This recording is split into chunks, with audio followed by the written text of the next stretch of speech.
हरे कृष्णा कृष्णा कृष्णा हरे हरे, हरे राम राम राम हरे हरे। হরি বল। সকলে ভালো থাকুন, আনন্দে থাকুন। হরি বল। আজকে আমরা গদাধর পণ্ডিতের খুব মধুর মধুর লীলা রস আস্বাদন করব।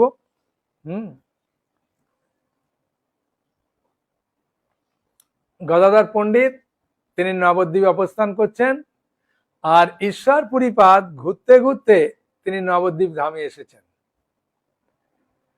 আর যখন ঈশ্বর পুরীপাদ নবদ্বীপ ধামে এসেছেন, তখন এসে তিনি কৃষ্ণ লীলামৃত শ্রীকৃষ্ণ লীলামৃত গ্রন্থটি রচনা করেছিলেন।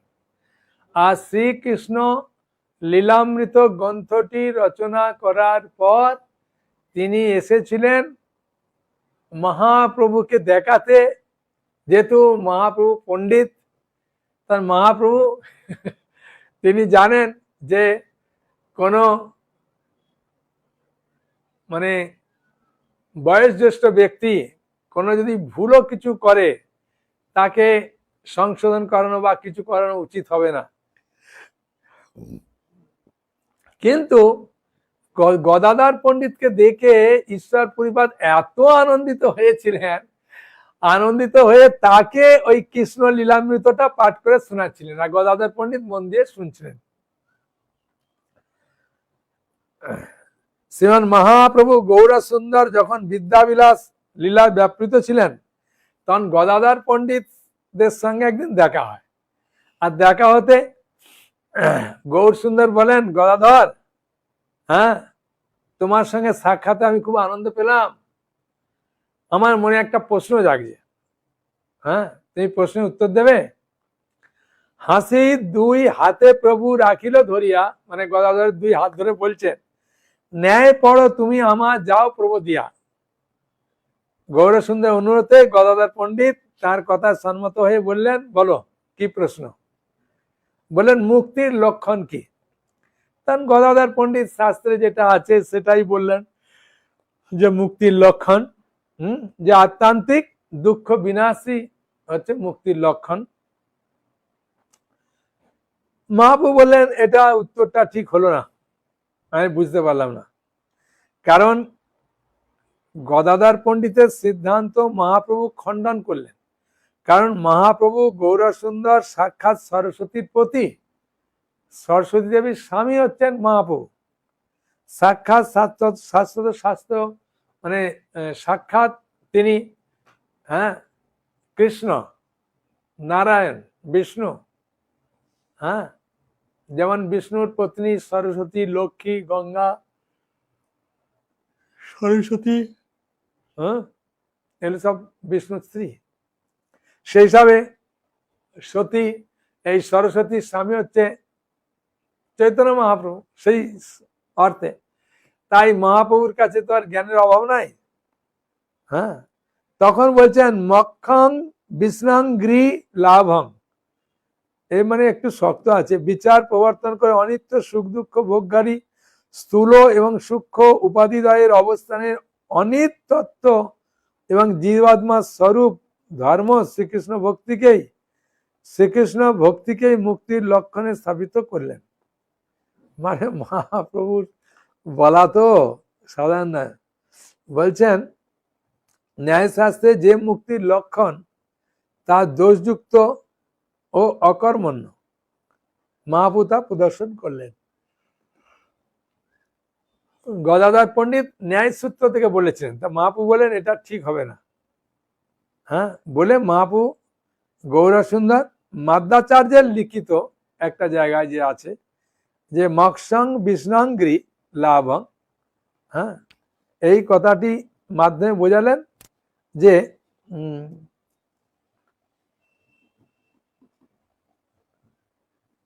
অনিত্য সুখ দুঃখ ভোগকারী স্থূল বা সূক্ষ্ম উপাধিদ্বয়ের অবস্থানের অনিত্যত্ব এবং জীবাত্মার স্বরূপ ধর্ম শ্রীকৃষ্ণ ভক্তিকেই মুক্তির লক্ষণে স্থাপিত করলেন। মহাপ্রভু খুব সুন্দর একটা যুক্তি দিয়ে, মাধ্যাচার্যের কথা দিয়ে যুক্তি দিয়ে স্থাপন করলেন। গদাধর পণ্ডিত ন্যায়ের মাধ্যমে যুক্তি দিয়ে স্থাপন করলেন, কিন্তু মহাপ্রভু ঘুরিয়ে তাকে বললেন আসলে মহাপ্রভুর সঙ্গে গদাধর পণ্ডিতের একটা আলাদা প্রেম।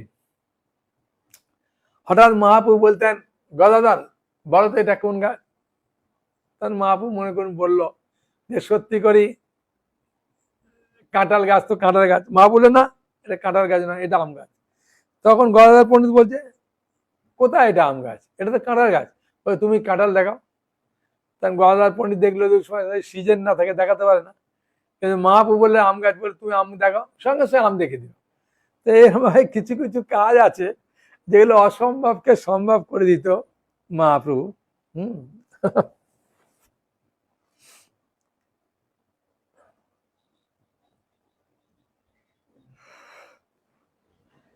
এবার যুক্তি খণ্ডন করে মহাপ্রভু নিজের বাড়িতে চলে গেলেন, আর গদাধর নিজের গৃহে চলে গেলেন।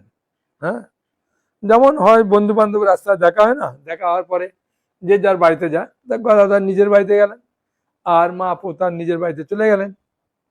হ্যাঁ, গদাধর পণ্ডিত মহাপ্রভু গৌরাঙ্গের কৃপায় সমস্ত সুসিদ্ধান্তে পারঙ্গত হয়েও মহাপ্রভু কর্তৃক প্রবর্তিত অপ্রাকৃত পরাবিদ্যা সুষ্ঠুতা সকল সুসিদ্ধান্ত প্রকাশের উদ্দেশ্যে তার বিদ্যার বিলাস লীলা তার বিদ্যার বিলাস লীলা সেবা করলেন। মহাপ্রভু যখন গয়া হইতে ফিরে এলেন, হ্যাঁ, মহাপ্রভু যখন গয়া হতে ফিরে এলেন, প্রত্যাবর্তনের পর অপূর্ব কৃষ্ণ প্রেম প্রকাশ করলে ভক্তগণ চমৎকৃত হয়ে বিস্মিত হলেন।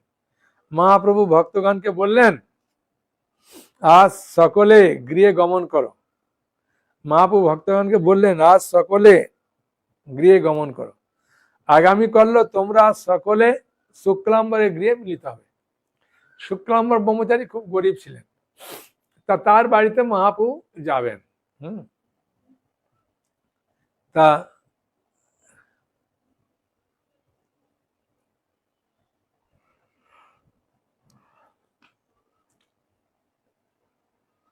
কুন্দ ফুল, শিবাস ঠাকুরের বাড়িতে একরকম ফুল ফুটতো, কুন্দ ফুল। হ্যাঁ, সেই কুন্দ ফুল ফুটেছে, আর শিবাস ঠাকুর থেকে আরম্ভ করে অনেক ভক্ত এই কুন্দ ফুল তুলতেন কৃষ্ণ কথা বলতে বলতে। হঠাৎ একজন খুব হাসছে, বলে হাসির কারণ কি? বলে মহাপ্রভু আজকাল কৃষ্ণ ভক্ত হয়েছে, কৃষ্ণ ভক্ত হয়েছে। বলেন সেই কথা আমাদেরকে শুক্লাম্বর ব্রহ্মচারী গৃহে বলবেন। বলবেন, ও আচ্ছা, শুক্লাম্বর গৃহে বলবেন? বলে হ্যাঁ, শুক্লাম্বর ব্রহ্মচারী গৃহে বলবেন সেই কথা। তা গদাধরকে নিমন্ত্রণ করেনি, যেহেতু গদাধর রাধারানী প্রকাশ তো, আর কৃষ্ণের বিরহে হ্যাঁ রাধারানীর যে ভাব, সেই ভাবই তো জগন্নাথ রূপ। কোনো কারণবশত মহাপ্রভু গদাধরকে নিমন্ত্রণ করেনি। আর গদাধর বুঝতে পারলেন যে আমাকে নিমন্ত্রণ করেনি। মহাপ্রভু যে গয়ায় গিয়ে যে প্রেম আস্বাদন করেছেন, যে লীলা আস্বাদন করেছেন, সেই লীলা গোপন কথা মহাপ্রভু শুক্লাম্বরের ঘরে সমস্ত বৈষ্ণবদের কাছে বলবেন। হ্যাঁ, তা তখন গদাধর চিন্তা করলেন যে সময়টা বলেছে ওই সময়টা শুনে নিয়ে তার আগে গিয়ে শুক্লাম্বরের খাটে ঢুকে গেছে, খাটের তলায়। আর শুক্লাম্বর বলছে তুমি কোনো কথা বলবে না। আর যখন বলতে বলতে মহাপ্রভুর প্রেম এসে গেছে, আর প্রেম এতে একটা বাঁশের খুঁটিতে হেলান দিয়েছে, আর ঘর মানে এটা বারান্দা যে এটা ছিল পড়ে গেছে। হ্যাঁ, তা সবাই যখন জ্ঞান ফিরলো, তখন গদাধরের আর জ্ঞান ফিরলো না। গদাধর সেই এই অচেতন অবস্থায় যেমন ভাবে ডাকে অশ্বরাগ বিকারে, সেরকম ভাবে ডাকতে বুঝে, আরে ভেতরে কিরম গঙ্গ করছে। তা বলছে আপনার গদাধর। বলছে আরে গদাধরকে নিয়ে আসো, নিয়ে আসো। গদাধর ছোট থেকে ভক্ত, আমি তো ভক্তই হতে পারলাম না এখনো। বলে মহাপ্রভু তখন গদাধরকে ডেকে খুব আদর করেছিলেন।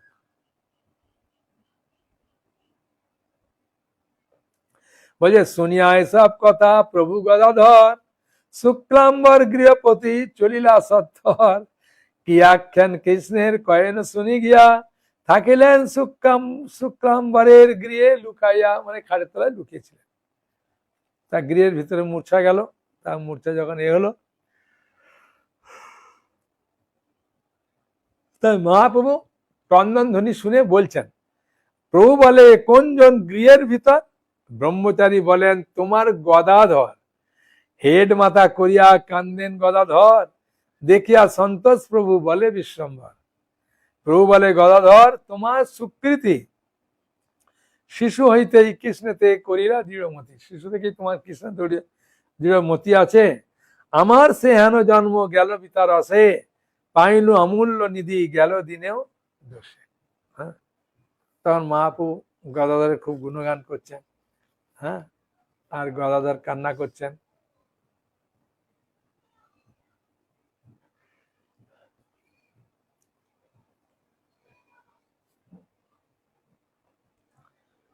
তা ওই দলেতে অনেক ছিলেন, তার মধ্যে মেন ছিলেন শ্রীমান। শ্রীমান নামে একজন ভক্ত, তাকে দায়িত্ব দিয়েছিলেন। সে সবাইকে নিয়ে, প্রিয়জনদের নিয়ে শুক্রাম্বরের গৃহে গিয়েছিলেন। গদাধর দেখি প্রভু করেন জিজ্ঞাসা, কোথা কৃষ্ণ আছেন শ্যামল পিতবাসা? শ্যামল পিতবাসা কোথায় আছেন, মানে শ্যামসুন্দর কোথায় আছেন? গদাধর পণ্ডিত তখন বলে দিয়েছিলেন হঠাৎ ভাবে যে হৃদয়ে আছে, আর বলতেই মহাপু তার হৃদয়কে বিদীর্ণ করতে যাচ্ছে। কথা বলছে না না না, আসেনি, আসবে আসবে আসবে। বলে ঠিক আছে। হ্যাঁ, সম্ভ্রমে বলেন গদাধর মহাশয়, নিরাবধি আছে কৃষ্ণ তোমার হৃদয়। আর গদাধর মহাপুর এই প্রশ্ন উত্তর শুনে হ্যাঁ সঙ্গে সঙ্গে এ করলেন। তখন শচী দেবী ওই দৃশ্যটা দেখলেন। দেখে শচী দেবী বললেন যে গদাধর তুমি আজ থেকে নিমায়ের সবসময় সঙ্গে থাকবে। মুই ভয়ে নাই পারো সম্মুখ হইতে, গদাধর কেমনে প্রভু দিল ভালো মতে। আই বলো ভাব তুমি সর্বদা থাকিবা, ছাড়িয়া উহার সঙ্গ কোথাও না যাবা। কোথাও তুমি সঙ্গে যাবে না ছেড়ে। গদাধরের প্রতি সন্তুষ্ট হয়ে শচীমাতা বললেন, আমি ভয়ে যে গৌড়ের সামনে যেতে পারি না, সেই গৌড়কে গদাধর সুকৌশলে শান্ত করলো। তারপর বললেন গদাধর তুমি সর্বদা গৌর সুন্দরের সাথে থাকো, তুমি সঙ্গে থাকলে আমি নিশ্চিন্ত মনে করতে থাকি। এইভাবে সতীমাতা গদাধরকে গৌরচন্দ্রের সেবার উপযুক্ত মনে করে সর্বক্ষণ তাকে গৌরচন্দ্রের সাথে থাকার জন্য বিশেষ অনুরোধ করলেন। গদাধর পণ্ডিত মহাভাব স্বরূপ মহাপুর ভাবানুরূপ সেবা সুষ্ঠু সম্পাদন করার জন্য নিয়োজিত হলেন। এক সময় গদাধরের সহিত রাত্রি যাপন কালে শ্রীমান মহাপ্রভু গৌরচন্দ্র সমুদ্র স্বরে বললেন, গদাধর আগামীকাল প্রভাতে আমরা মাল্য সম বৈষ্ণবগণের মধ্যে বিতরণ করে দিব। একসময় গদাধরের সঙ্গে রাত্রি যাপন কালে মহাপ্রভু গৌরচন্দ্র সমুদ্র স্বরে গদাধরকে বলছেন, গদাধর আগামীকাল প্রভাতে এই মালা, অনেক মালা আছে, সেই মালা সময় বৈষ্ণবগণের মধ্যে বিতরণ করে দেব। এই প্রকার অমৃত মধুর কথা বলে মহাপ্রভু গৌরচন্দ্র স্বীয় দিব্য কণ্ঠমালা সময় গদাধরের হস্তে প্রদান করলেন, মানে নিজের গলার মালাটা গদাধরকে দিলেন। পরদিন নির্মল প্রভাত সমাগমে বৈষ্ণবগণ সমাগত হলে গদাধর পণ্ডিত সকল বৈষ্ণবকে নির্দিষ্ট মালা সমূহ প্রদান করলেন। সেই বৈষ্ণবগণ দিব্য মালা সমূহ পেয়ে পরমানন্দ লাভ করলেন।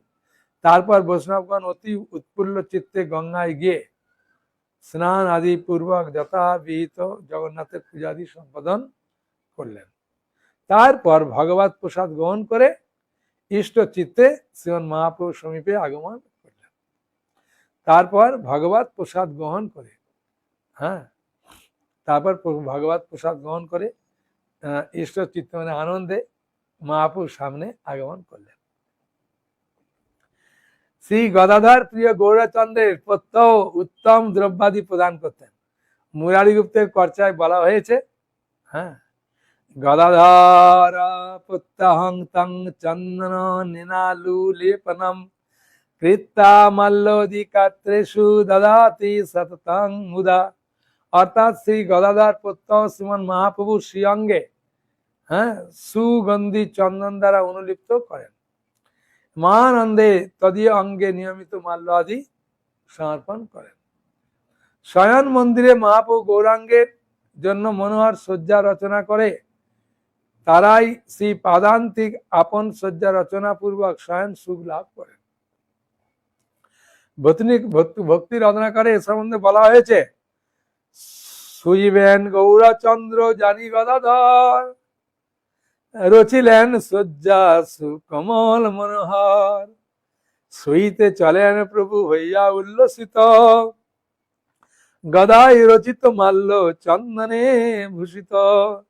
মানে মহাপুর বিচানটা গদাধর করছে, যেমন কৃষ্ণের বিচন রাধারানী করতেন না, সেরকম গদাধরই তো রাধারানীর প্রকাশ, সেরকম খুব সুন্দর বিছানা করেছে। দিব্যঘরে শয়ন করিলা বিশ্বম্বর, শুইলেন নিকটে পণ্ডিত গদাধর। গদাধর পণ্ডিত পাশে শুয়েছেন মহাপুর কাছে। দুই বাক্য মৃত পানে দয়ে মগ্ন হইলা, কে বুঝিতে পারে গৌর গদাধর লীলা। তখন মহাপু আর গদাধর পণ্ডিত কাছাকাছি শুয়ে খুব সুন্দর মধুর ভাবে ভগবানের কথা আলোচনা করছেন। আর কবি কর্ণপুর গোস্বামী লিখছেন কি দেখুন, সতু গদাধর পণ্ডিত সত্যম শততমস্ত সমীপ সুসংগত, অনুদিনং ভজতে নিজা জীবিত, প্রিয়তম তমাতি স্পয়াযুত। নিশি তদীয় সমীপগত স্থির, শয়নাম উৎসুকা এব করতিশা, বিহারণামৃতমস্য নিরন্তরং, তদুপভুক্ত মনেন নিরন্তরং। অনুবাদ: পরম ভাগবত শ্রেষ্ঠ শ্রী গদাধর পণ্ডিত সর্বদা শ্রীমান মহাপ্রভুর সমীপে বর্তমান থেকে অত্যন্ত আগ্রহের সহিত নিজ প্রাণপেক্ষা প্রিয় মহাপ্রভু সেবা করতেন। পরম ভাগবত শ্রেষ্ঠ শ্রী গদাধর পণ্ডিত, পরম ভাগবত শ্রেষ্ঠ গদাধর পণ্ডিত সর্বদা শ্রীমান মহাপ্রভুর সামনে সমীপে বর্তমান থেকে অত্যন্ত আগ্রহের সহিত নিজ প্রাণ অপেক্ষা প্রিয় মহাপ্রভু সেবা করতেন। তিনি রাত্রিকালে শ্রীমান মহাপ্রভু সেবা করতেন। রাত্রিকালে মহাপ্রভুর নিকট ঐশ্বর্য সহিত শয়ন করতেন, তার সঙ্গে কৌতুক ভোজনাদি করতেন। এভাবে গদাধর পণ্ডিত মহাপ্রভু গৌরাঙ্গের সেবা করে পরমানন্দ সাগরে নিমজ্জিত থাকতেন। রাধারানী তো কৃষ্ণের সেবা করেই আনন্দ পায় না। হ্যাঁ, এই জগতে রাধারানী কৃষ্ণ ছাড়া অন্য কাকেও জানে না। হ্যাঁ, কৃষ্ণের প্রতি তার এত আসক্ত। সেই জন্য গদাধর পণ্ডিত খুব আনন্দ পাচ্ছে, মহাপ্রভু আনন্দ পাচ্ছেন। গদাধর পণ্ডিত ছিলেন মুকুন্দ দত্তের অত্যন্ত প্রিয়জন। কার? মুকুন্দ দত্তের।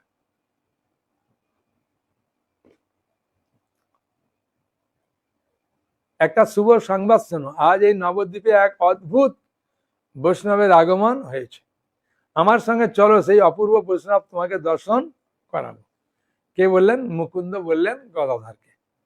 মুকুন্দ দত্ত যেখানে যে সংবাদ শুনেন তা গদাধর পণ্ডিতের নিকট সমস্ত ব্যক্ত করে দেন।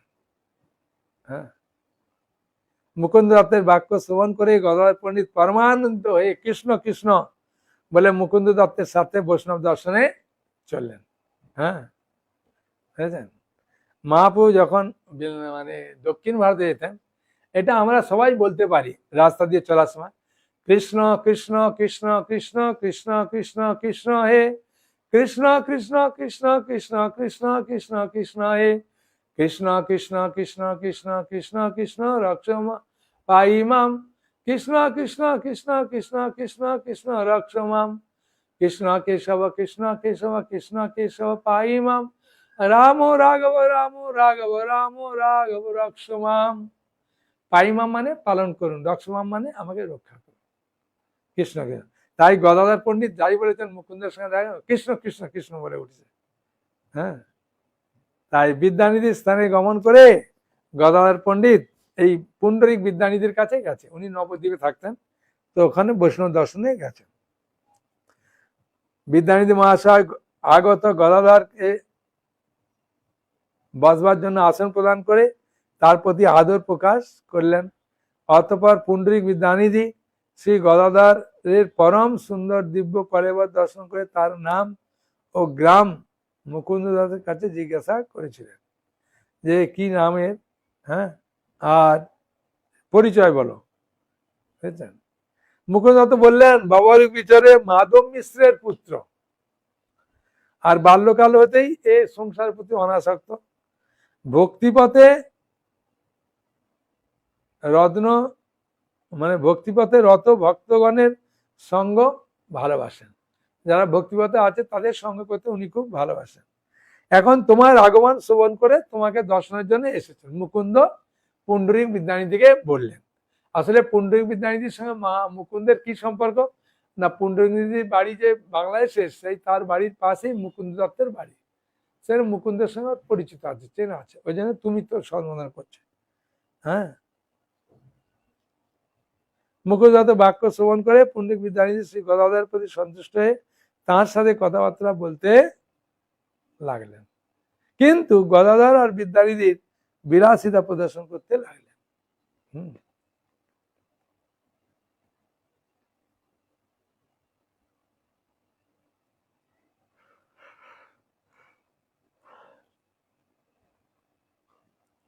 মুকুন্দের বাক্য শ্রবণ করে পুণ্ডরিক বিদ্যানিধি গদাধরের প্রতি সন্তুষ্ট হয়ে তার সাথে কথাবার্তা বলতে লাগলেন। হ্যাঁ, পরবর্তীতে এই পুণ্ডরিক বিদ্যানিধি গদাধরের গুরুদেব হবেন, বুঝেছেন? হ্যাঁ, তাই গদাধর বিদ্যানিধির বিলাসিতা প্রদর্শন করতে লাগলেন। মানে পুণ্ডরিক বিদ্যানিধি কিরকম ভাবে তারকে দেখতে, তার কি ভাবে তিনি তাম্বুল খেতেন বা এ করতেন, সব কিছু ডিটেলস আছে, আমরা শুনবো, শুনলে বুঝতে পারবো। হ্যাঁ, বসিয়া আছেন পুণ্ডরিক মহাশয়, রাজপুত্র যেন করিয়াছেন বিজয়।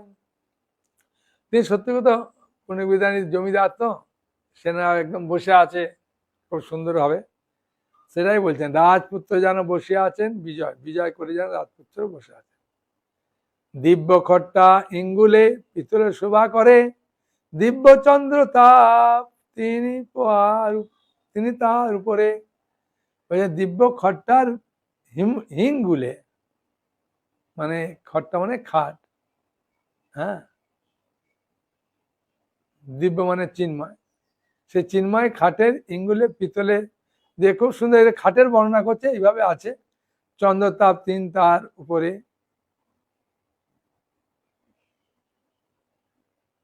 তাই দিব্য শয্যা সবে অতি সূক্ষ্ম বাসে, পট্টনেতে বসিলা পট্টনেতে বালিশ সবে চারিপাশে। হ্যাঁ, একবার পুরাটা পড়ি, নাহলে এই পাওয়া যাচ্ছে না। হ্যাঁ, তাহলে বুঝতে সুবিধা হবে, তাই না? বসিয়া আছেন পুণ্ডরিক মহাশয়, রাজপুত্র যেন করিয়াছেন বিজয়। দিব্য খট্টা হিঙ্গুলে পিতলে শোভা করে, দিব্য চন্দ্র তাপ তিন তাহার উপরে। তৈ দিব্য শয্যা সবে অতি সূক্ষ্ম বাসে, পট্টনেত বালিশ শোভায় চারিপাশে। বড় ঝাড়ি ছোট ঝাড়ি গুটি 5-7, দিব্য পিতলের মোটা পাকা পান্তাত। দিব্য আল বাটি দুই সবে দুই পাশে, পান খাইয়া ধর দেখি দেখি হাসে। পণ্ডিত বিদ্যানিধি পান খেতে খুব ভালোবাসতেন, তার মুখটা সবসময় লাল হয়ে থাকতো। দিব্য ময়ূরের পাকা লই, দুইজনে ময়ূরের পাকা নিয়ে আবার হাওয়া করছে। বাতাস করিতে আছে দে সর্বক্ষণে, মানে সব জায়গায় করছে। চন্দনের ঊর্ধ্বপুণ্ড তিলক কপালে, গন্ধের সহিত ফাগুন বিন্দু মিলে। মানে এখানে বলতে চাইছে দুইজন চামড়ের পাকা ঢোলাতো, আর সেই সময় ঊর্ধ্বপুণ্ড তিলক কপালে পরে অনেকে যেতেন, আর গন্ধাবাদের সহিত ততি ফাল্গু বিন্দু মেলে। কি কইব সেবা কেশব ভারের সংস্কার। বলছেন কি কইব সেবা কেশ ভারের সংস্কার, দিব্যগন্ধ আমলকি বই নাই আর। ভক্তির প্রভাবে দেহ মদন সমান, জেনা চিনে তার হয় রাজপুত্র জ্ঞান। যেন রাজপুত্র মনে মনে হয়। সন্মুখে বিচিত্র এক দোলা সাহেবান, বিষয়ীর প্রায় যেন ব্যবহার সংস্থান, দেখিয়া বিষয়ী রূপ দেব গদাধর, সন্দেহ বিস্ময় কিছু জন্মিল অন্তর, আজন্ম বিরক্ত গদাধর মহাশয়, বিদ্যানিধি প্রতি কিছু জন্মিল সংশয়। অনেকে বলে না, হ্যাঁ, যে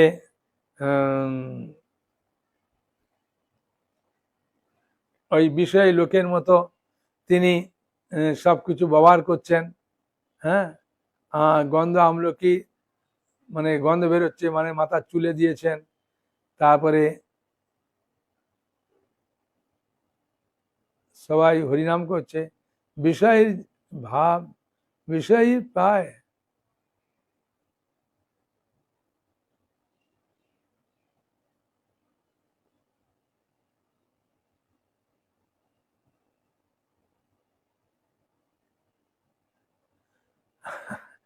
আসলে সকলে দেখে মনে করছে যে বিষয়ী লোক, পানের পিছ ফেলার আছে, খাটটা খুব একদম বিভিন্ন রকমের সাজানো, গায়ে গায়ে অলংকার মানে সোনার চেন আছে, তারপরে হাওয়া করছে, হ্যাঁ, পান খাচ্ছে, পিচদানি ফেলার খুব সুন্দর পাত্র আছে, এইসব দেখে স্বাভাবিক কারণে একজন মানে গদাধর পণ্ডিত তো বৈরাগ্যের মূর্তি, হ্যাঁ, সেই বিষয় ত্যাগ করা মানে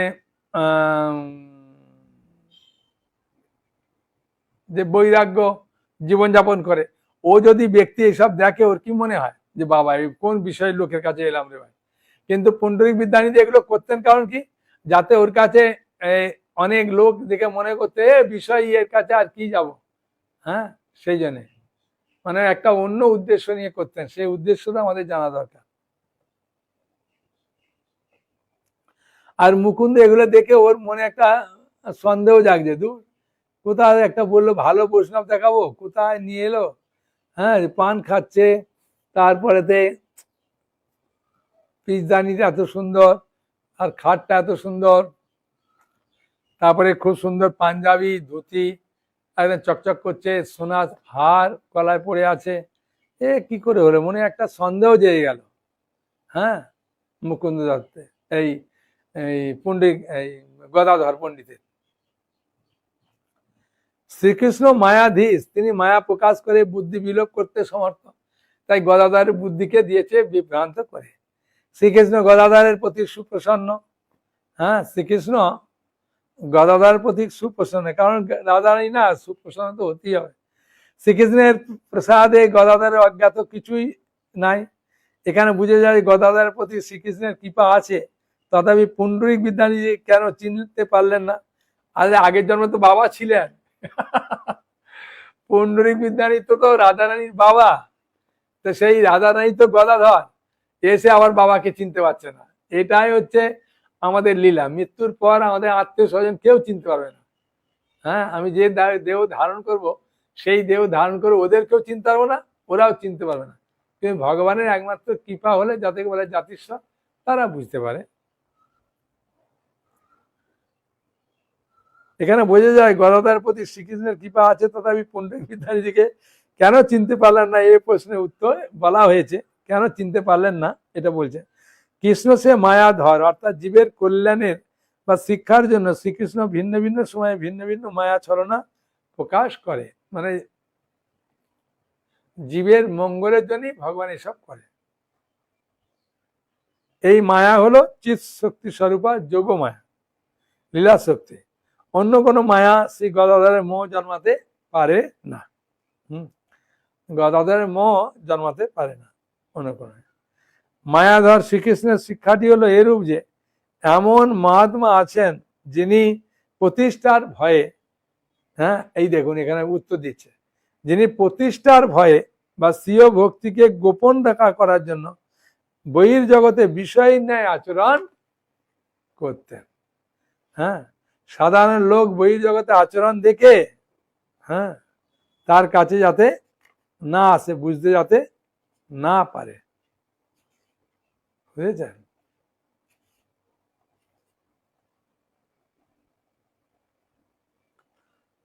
তাহলে পুণ্ডরিক বিদ্যানিধির উদ্দেশ্য বুঝেছেন, যাতে মানে বাইরের জগতের লোক তাকে বিষয়ী বলি মনে করে, হ্যাঁ, যে একজন বিষয়ের কাছে এলাম এই মনে করার জন্য এবং তার ভক্তিপথকে সুরক্ষিত রাখার জন্য তিনি এরকম করতেন। গদাধরের হৃদয় যে কৃষ্ণ কৃপা মানে বিরাজিত, গদাধরের হৃদয়ে যে কৃষ্ণের কৃপা বিরাজিত, সে কৃপার মহিমা গদাধর পণ্ডিত বিদ্যানিধিকে চিনতে পারতেন। গদাধরের হৃদয়ে যে কৃষ্ণের কৃপা মায়ায় তার সেই কৃপাকে আচ্ছন্ন করে তাকে সাধারণ লোকের ন্যায় মনে করেছেন। হ্যাঁ, পণ্ডিত বিদ্যানিধিকে বৈষ্ণব বলে মনে করেনি, সাধারণ মানুষের মতো মনে করেছেন। তাই গদাধর পণ্ডিত বিদ্যানিধিকে চিনতে পারে নাই। তাই গদাধর পণ্ডিত দেখছেন যে পণ্ডিত বিদ্যানিধির ললার দেশে ভক্ত জনচিত শুভ ঊর্ধ্বপণ্ড তিলক বিরাজিত, মানে কপালে খুব সুন্দর তিলক। হ্যাঁ, শুদ্ধ ভক্তির প্রভাবে তার দেহ এবং মদন সমান। মুকুন্দ দত্ত বলেছেন বিদ্যানিধি অদ্ভুত অসাধারণ বৈষ্ণব। এটা মানে মুকুন্দ দত্ত তিনি বলেছেন যে পুণ্ডরিক বিদ্যানিধি এক অসাধারণ বৈষ্ণব, সেই জন্যই তো গদাধরকে নিয়ে গেছে দেখাবার জন্য উন্নত বৈষ্ণব বলে। এটা আমাদেরও হয়, উন্নত বৈষ্ণবকে দেখে আমরা বুঝতে পারি না। কোনো একজন বাবাজি এসেছিলেন আমাদের মন্দিরে, বৃন্দাবনে খুব নাম করা, অনেকে বুঝতে পারেনি যে এরকম কাপড় পরে, এরকম চুল এরকম ভাবে এই করে, বুঝতে পারলো না, বোঝা অনেক কঠিন। তাই গদাধর পণ্ডিত পুণ্ডরিক বিদ্যানিধিরও খুব সুন্দর লম্বা লম্বা চুল, হ্যাঁ, অপূর্ব দেখতে, জামা পাঞ্জাবি কাপড় একদম ধুতি হেভি হাই কোয়ালিটি। সেই জন্য গদাধর পণ্ডিত বৈরাগ্যে, সেই জন্য এগুলো দেখে ওর ভালো লাগলো না, সোজা কথা। আর মুকুন্দ বুঝতে পেরেছে গদাধরের মনের মধ্যে কিছু চলছে, ওই জন্য মুকুন্দ ওকে এই গদাধর ভালোভাবে পুণ্ডরিক বিদ্যানিধিকে দেখতে চাইছে না, দেখতে পাচ্ছে না। এটা ভালো রকম মুকুন্দ জেনে গেছে গদাধর পণ্ডিতের হৃদয়ে কি হচ্ছে, যেহেতু নিয়ে এসেছে না। কারোর সঙ্গে যদি কেউ যায়, ও যদি না খায়, ওর বন্ধুর খারাপ লাগবে না, ও খাচ্ছে না, হ্যাঁ, সেটা তো খারাপ লাগবে। মুকুন্দ তো নিয়ে গেছে গদাধরকে, সেখানে গদাধরকে দেখে মুকুন্দেরও ভালো লাগছে না। তখন মুকুন্দ চিন্তা করলেন আমাকে কিছু একটা উপায় বার করতে হবে, তবে এই প্রেমটা ও বুঝতে পারবে গদাধর, বলে ভাগবতমের একটা শ্লোক পাঠ করলেন, যেটা ৩য় স্কন্ধ ২য় অধ্যায়ের ২৩ নম্বর শ্লোক। হ্যাঁ, বুঝলেন? অহো বকিজং স্তনকালকূটং জিগাং সায়াহি অপায়াত অপ্রসাদবি লেবে গতিং ধাক্রাচিতাং তত অন্নং কংবা দয়ালুং শরণং ব্রজে।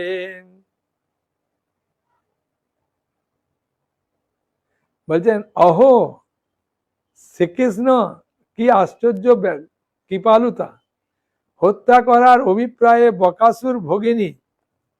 বকাসুরের ভগিনী পুতনা তার স্বীয় স্তনে কালকুট মাখিয়ে, মানে পুতনা তো নিজের স্তনে নিজেই কালকুট মাখিয়েছিলেন, তাহলে স্বীয় স্তন দয়ে কালকুট নামক তীব্র বীজ লেপন করে যাকে তা পান করিয়েও অম্বিকা এবং ক্লিম্বা নাম্নী কৃষ্ণের স্তন ধাত্রীদয়ের উপযোগিনী গতি গোলক ধাম লাভ করেছিলেন। মানে অম্বিকা আর ওই কিলিম্বিকা এই দুজন মা যশোদার খুব ঘনিষ্ঠ দাসী।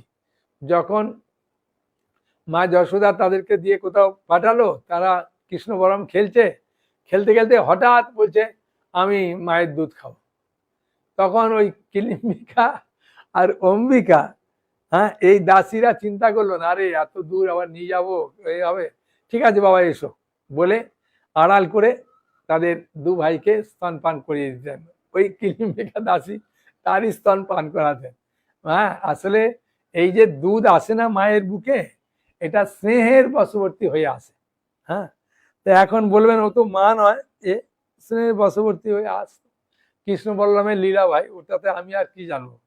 হ্যাঁ, তারা স্তন পান করতে, তাই মৃত্যুর পর পুতনা ওই গতি লাভ করেছেন, ধাত্রী গতি। কেন পুতনা ইচ্ছা করেছিল কানাইকে আমি আমার বুকের দুধ পান করাবো, সেই কারণে। হ্যাঁ, মানে ভগবানের লীলা তো অফুরন্ত লীলা। হ্যাঁ,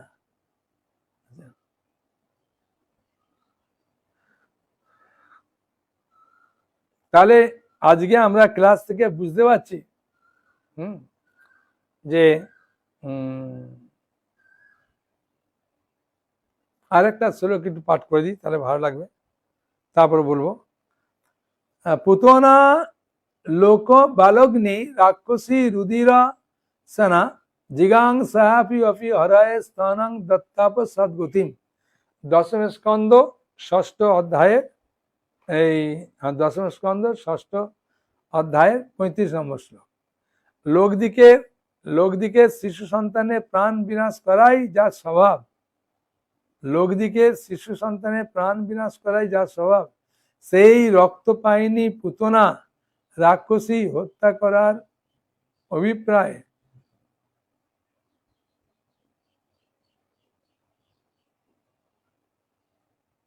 লোকদিকে শিশু সন্তানের প্রাণ বিনাশ করাই যার স্বভাব, সেই রক্তপায়িনী পুতনা রাক্ষসী হত্যা করার অভিপ্রায়ে সর্বচিত্ত হর শ্রীকৃষ্ণকে স্তন দান করে সাধুদিগেরই একমাত্র গতি গোলকপতি শ্রীকৃষ্ণকে পেরিয়েছিলেন। অর্থাৎ ধাত্রীরূপে গোলকধামে শ্রীকৃষ্ণের সেবা পেয়েছিলেন, ধাত্রীরূপে গোলকধামে সেবা পেয়েছিলেন এই পুতনা।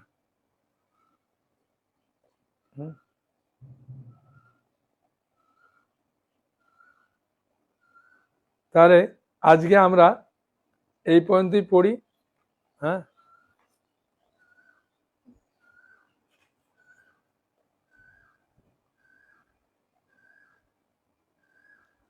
আরেকটু পড়ে দিই, ভালো লাগবে মনে হচ্ছে। তারপরে কি হলো, ওই এই শ্লোকটা তো মুকুন্দ পাঠ করলো না, ভাগবতমের 3য় স্কন্ধ 2য় অধ্যায়ের 23 নম্বর শ্লোকে। হ্যাঁ, যে পুতনা যে মারার জন্য এলো তাকে কৃষ্ণ হাতৃগতি দিল, তার করুণা কত, কৃষ্ণের করুণা। হ্যাঁ, এই শ্লোকটা যখন শুনেছে পুণ্ডরিক বিদ্যানিধি ভাবান্তর হয়ে সেই খাট থেকে নিচে নেমে গড়াগড়ি দিচ্ছে, ধুলায় লোটায় করে ক্রন্দন পার কৃষ্ণের ঠাকুরের কৃষ্ণ রে মোর প্রাণ। ধুলায় লোটায় করছে যে কৃষ্ণ, এই ঠাকুর তুমি যে আমার মোর প্রাণ, মরে সে করিলা কাষ্ট পাশানো সমান, অনুতাপ করিয়া কান্দায়ে উচ্চৈস্বরে, মহিষে বঞ্চিত হইলু হেন অবতারে। আমি সেই কৃপা থেকে বঞ্চিত হচ্ছি, যিনি এত কৃপালু, পুতনার মতো ব্যক্তি, যিনি স্তনপান করার এসে মারার ছলনা এসেছিলেন, তাকে পর্যন্ত ধাত্রীগতি দিলেন, তা আমাকে কেন দেবে না? এইভাবে তিনি মানে অষ্টসাত্ত্বিক বিকারে ধুলায় গড়াগড়ি দিচ্ছে। তখন আর দেখছেন আমার গিলে করা পাঞ্জাবি, গলার হার কি কোথায় গেল। ওইটা দেখে গদাধর চিন্তা করলেন, বাবা কি বড় বৈষ্ণব, আমার তো অপরাধ হয়ে গেল, যা এর চরণে কৃষ্ণ কৃষ্ণ বলে এমন ভাবে মানে রোদন করছে। হেন মহাশয় আমি অবজ্ঞা করিলু, কোন বা অশুভ ক্ষণে দেখিতে আইলু, আমি কোনো অশুভ ক্ষণে এসে বেরিয়েছি নাকি? সেই জন্য আমি বৈষ্ণবকে দেখেও চিনতে পারলাম না বলে গদাধর খুব হা উতাস করছে, খুব দুঃখ করছে। আমাদের এরকম দুঃখ হয়, কোনো বৈষ্ণবকে দেখে চিনতে পারি না, পরে যখন কার্যকলাপ শুনি এরকম হয়, মনেই হয় না। তা দেখুন, যত উন্নত হবে সে তত নিজেকে ছোট মনে করে। তাই গদাধর পণ্ডিত তিনি খুব চিন্তা করলেন যে আমি এরকম বৈষ্ণবকে এরকম ভাবে করলাম চিন্তা, ইস কি করি। এরকম পরম একজন মা ভাগবতকে আমি তার চরণে অপরাধ করলাম, চিন্তা করে। পুণ্ডরিক বিদ্যানিধি প্রকৃত স্বভাবে ভক্তি বিদ্যানিধি, সাধারণত লোকে তাকে বিদ্যানিধি বলে। সে যাও, তারপরে গদাধর চিন্তা করলেন যে আমার এই অপরাধ ক্ষমা করার উপায় কি? নিশ্চয়ই উনার কাছ থেকে আমাকে দীক্ষা গ্রহণ করতে হবে। গদাধর পণ্ডিত মুকুন্দ দত্তের সমীপে আদভাব জ্ঞাপন অভিলাষ করেন। তখন মুকুন্দ দত্তকে গদাধর তার মনের কথা খুলে বললেন যে আমি কি কারণে ওর প্রতি আমার ভক্তিটা নষ্ট হয়ে গিয়েছিল, আবার কি কারণে উনার প্রতি আমার ভক্তিটা আবার বাড়লো। দুটো কারণে, এক বিষয় লোক দেখেছিল, যে গলায় চেন দেওয়া খাটটা খুব সুন্দর নকশা করা, পান খাচ্ছে, চামচ ডোলাচ্ছে, এইসব দেখে বিষয় লোক মনে করে। আর যখন অহবকি স্তন কাল ও কুটং শ্লোক পাঠ করেছেন, গড়াগড়ি দিচ্ছে, তখন পুণ্ডরিক বিদ্যানীদের প্রতি গদাধরের আলাদা ভাবের উদয় হয়েছে, ভক্তির ভাবে উদয় হয়েছে, যে আমি এরম বৈষ্ণবকে এরম ভাবে নিন্দা করলাম, মনে মনে ভাবলাম ছি ছি ছি ছি। সেই কথাটা গদাধর মুকুন্দকে বলছেন, মুকুন্দ আমায় তুমি কইলে বন্ধু কার্য, দেখাইলে ভক্ত বিদ্যা নিধি ভট্টাচার্য, এই মতো বৈষ্ণব কিবা আছে ত্রিভুবনে, ত্রিলোক পবিত্র হয় ভক্তি দর্শনে। বলছে আমাকে কি সুন্দর বৈষ্ণব দেখালে, এরকম বৈষ্ণব দেখা পাওয়া যায় না। হ্যাঁ, একদম ত্রিলোককে পর্যন্ত পবিত্র করে দেয়। আজি আমি এড়াইমু পরম সংকটে, সেও যে কারণ তুমি আছিলা নিকটে। আজি আমি এড়াইমু মোর সংকটে, সেও যে কারণ তুমি আছিলা নিকটে। বিষয়ীর পরিচ্ছদ দেখিয়া ওয়ান, বিষয়ী বৈষ্ণব মোর চিত্তে হইল জ্ঞান। বুঝিয়া আমার চিত্ত তুমি মহাশয়, প্রকাশিলা পুণ্ডরীক ভক্তির উদয়।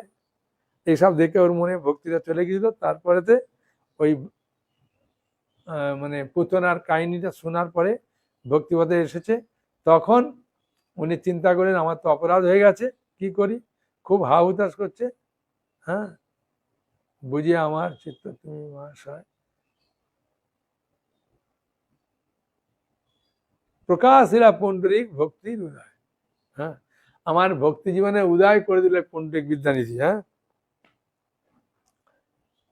বুঝেছেন? তা এরপরে আমরা কি করে পুণ্ডরিক বিদ্যানিধি এখন বুঝতে পেরেছে, অনুতাপ করছে, তারপরেতে আমরা দেখতে পাবো যে ওই দীক্ষা নেবে। বুঝেছেন?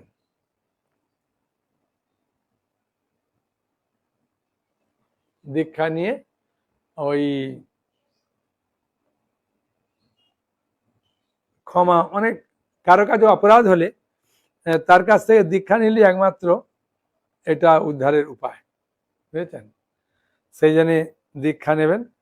আর সে মহাপু তাকে বলবেন যে তুমি দীক্ষা নাও ওর থেকে। তারপরে গদাধর আবার দীক্ষার মন্ত্র ভুলে যাবে। হ্যাঁ, তারপরে সে মন্ত্র দেবে। হ্যাঁ, ঠিক আছে। হরে কৃষ্ণ কৃষ্ণ কৃষ্ণ হরে হরে, হরে রাম রাম রাম হরে হরে। হরি বল। এখানে রইল অমৃত লাউরি বদনে বলুন হরি।